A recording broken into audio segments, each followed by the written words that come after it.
Welcome back to my channel legal help. GST portal पर time to time changes आते रहते हैं और आज भी एक बिग चेंज जीएसटी पोर्टल पर आया है। ये चेंज बहुत इंपॉर्टेंट है और 1 अक्टूबर से एक्टिव हो रहा है और आपके लिए इनपुट लेने का तरीका बदल रहा है। हम इस वीडियो में डिटेल्ड में डिस्कशन करेंगे इस टॉपिक को बहुत इजी लैंग्वेज में। जीएसटी न्यू अपडेट को समझने से पहले मैं आपको एक वर्क फ्लो समझाता हूँ। हम जीएसटी रिटर्न में सेल डिटेल्स जीएसटी R1 या IFF में अपलोड करते हैं। सेलर अपनी सेल्स को जीएसटी R1 में अपलोड करता है और जो सेलर ने सेल की है वो बायर के लिए परचेस होती है और बायर के पोर्टल में जीएसटी R2B में शो होती है। इसके बाद जीएसटी R3B की रिटर्न फाइल करना होता है जिसमें सेल की value GST R1 and purchase की वैल्यू जीएसटी R2B से ऑटो पॉपुलेटेड होती है। अब ये एक जनरल प्रोसीजर है और टैक्स पेयर के लिए जीएसटी रिटर्न फाइल करने का। लेकिन जीएसटी डिपार्टमेंट को इसमें चेंज लाने की जरूरत क्या पड़ी, इसको देखते हैं। जीएसटी एक इनडायरेक्ट टैक्स है। इनडायरेक्ट टैक्स में सेलर जीएसटी कलेक्ट करता है बायर से और गवर्नमेंट को पे कर देता है। हम यहाँ एक एग्जाम्पल से इस टॉपिक को समझेंगे।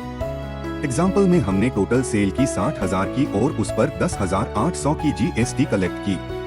टोटल बायर से मुझे 70,800 लेना है और जो जीएसटी वैल्यू 10,800 बायर से कलेक्ट की है उसे हम अपने जीएसटी पोर्टल से गवर्नमेंट को पे कर देंगे। जीएसटी की पेमेंट गवर्नमेंट को 2 टाइप्स से की जाएगी। फर्स्ट टाइप है input tax credit, credit ledger, और सेकंड कैश लेजर। कैश तो सभी को समझ आ गया होगा और इनपुट टैक्स क्रेडिट का मतलब है परचेस के टाइम पर जो आप जीएसटी टैक्स की पेमेंट करते हो उसका क्रेडिट आपको जीएसटी में मिल जाता है और इस क्रेडिट को इनपुट टैक्स क्रेडिट कहा जाता है। एग्जाम्पल में टोटल लायबिलिटी गवर्नमेंट को पे करना है 10,800, लेकिन परचेस के टाइम पर हमने 8,000 की जीएसटी पे की और 2,800 की पेमेंट कैश में की। आई होप जीएसटी रिटर्न किस टाइप से काम करती है आप समझ गए होंगे और अब हम न्यू अपडेट पर बात करते हैं। जीएसटी पोर्टल पर एक और कंप्लायंस ऐड किया गया है। ये कंप्लायंस ऑप्शनल है, लेकिन एज अ कंसल्टेंट हम सजेस्ट करेंगे कि आप इस कंप्लायंस को जरूर फॉलो करें क्योंकि सबसे ज्यादा नोटिस परचेज इनवॉइसेस या आईटीसी के बेस पर आते हैं और यहाँ परचेज इनवॉइस को मैनेज करने के लिए ही ये कंप्लायंस लाया गया है और इस कंप्लायंस का नेम है इनवॉइस मैनेजमेंट सिस्टम। 1 अक्टूबर से एप्लीकेबल होने जा रहा है इनवॉइस मैनेजमेंट सिस्टम ऑप्शन। ये ऑप्शन आपको देखने को मिलेगा जीएसटी पोर्टल पर। इसके लिए पहले आपको जीएसटी पोर्टल लॉगिन करना है, इसके बाद सर्विसेज पर जाना और इसके बाद आपको रिटर्न ऑप्शन पर क्लिक करना है। यहाँ आपको पोर्शन मिलेगा IMS डैशबोर्ड और इसमें मिलेगी आपको इनवर्ड सप्लाईज और यहाँ आपको मैनेज करना होगा परचेज के इनवॉइसेस को। इस टेबल पर आपको 3 ऑप्शन मिलेंगे। फर्स्ट है परचेज इनवॉइसेस को एक्सेप्ट करने के लिए, सेकंड है परचेज इनवॉइसेस को रिजेक्ट करने के लिए और थर्ड है परचेज इनवॉइसेस को पेंडिंग रखने के लिए। और अगर आप कोई भी ऑप्शन सिलेक्ट नहीं करोगे तो परचेज के ऑल इनवॉइसेस आपके पोर्टल पर शो हो जाएंगे क्योंकि ये कंप्लायंस ऑप्शनल है और इस टेबल का यूज ओनली परचेज इनवॉइस को मैनेज करने के लिए दिया गया है। अभी तक हम जीएसटी R3B में आईटीसी का टोटल अमाउंट डालते थे और आईटीसी क्लेम करने में कोई भी मिसमैच आता है तो जीएसटी डिपार्टमेंट नोटिस भेजकर ये कंफर्म करता है कि ये डिफरेंस आने का रीजन क्या और आपने कौन से इनवॉइसेस का आईटीसी क्लेम किया है। अगर आप इनवॉइस मैनेजमेंट सिस्टम में पहले से रिपोर्ट कर देंगे कि किस मंथ के किस इनवॉइस का आईटीसी क्लेम किया है तो इससे आपके नोटिस आने के चांसेस बहुत कम हो जाएंगे, इसलिए आपको इस ऑप्शन को फॉलो करना चाहिए। To enable taxpayers to efficiently address invoice corrections amendments with their suppliers throughout the portal, a new communication process is being brought at portal. मतलब जीएसटी पोर्टल पर एक compliance इंट्रोड्यूस किया जा रहा है।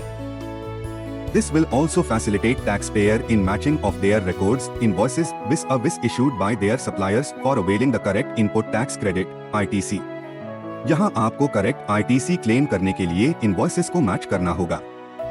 GSTN is in the process of developing a new functionality called Invoice Management System (IMS), which will allow the recipient taxpayers to either accept or reject an invoice or to keep it pending in the system, which can be availed later. मतलब correct invoices को accept करना है, wrong invoices को reject करना है और doubtful invoice को pending रखना है और पेंडिंग इनवॉइसेस पर बाद में एक्शन लेंगे। This facility shall be available to the taxpayer from 1 October onwards on the GST portal.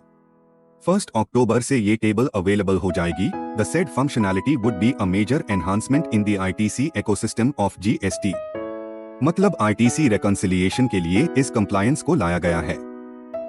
Now, only the accepted invoices by the recipients would become part of their GSTR to be as their eligible ITC.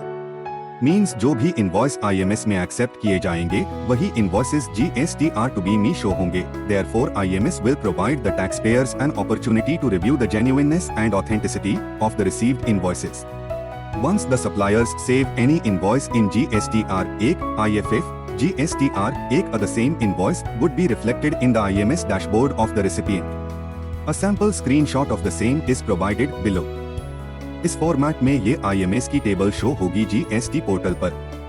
अभी IMS की table GST portal पर show नहीं हुआ है और जैसे ही ये portal पर शो होगा तो आपको इस वीडियो का सेकंड पार्ट लीगल हेल्प के चैनल पर अपलोड करेंगे, जिसमें एग्जांपल्स के साथ समझेंगे इनवॉइस मैनेजमेंट सिस्टम कंप्लायंस को।